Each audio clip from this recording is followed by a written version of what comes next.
When we think about starting to invest, we put a lot of pressure on us. Often, that's detrimental to us. We want to use our best brain in order to crack the code, right? But here's the thing. Investing should be boring. Yes, I'm telling you, investing should be boring. The American economist Paul Samuelson once said, investing should be like watching paint dry or grass grow. If you want excitement, take $800 and go to Las Vegas. The media often portrays investing as something fast-paced and exciting, like crypto, NFTs, or meme stocks. But in reality, many people diving into these trends often don't really understand the core concept of investing. They don't understand what they're buying, why they're buying. They're driven by greed and not logic. The best investment approach is often the most boring. Invest in low-cost, broad market index funds, automated monthly, and hold them for life. It's straightforward, affordable, and proven to work. But yes, it won't make you rich overnight. And that's not the point of investing, right? It takes patience, years, even decades. You've got to separate your emotions from your investments. Because once emotion takes over, you're no longer investing, you're just gambling. Which brings me to my next point. Investing should be simple.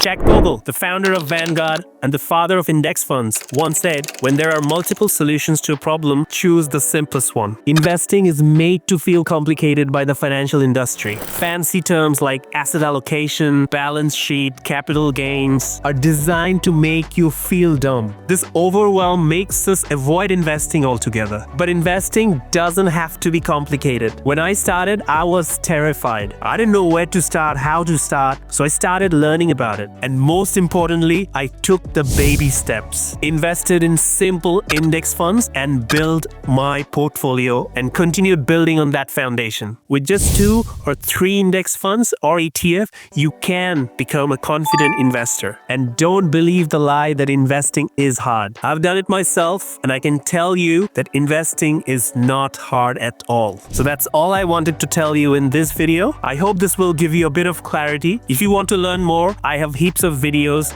You can check them out here. And if you like what I do, give it a thumbs up and share with someone who really needs to hear this. Thanks for watching. I'll see you in the next one.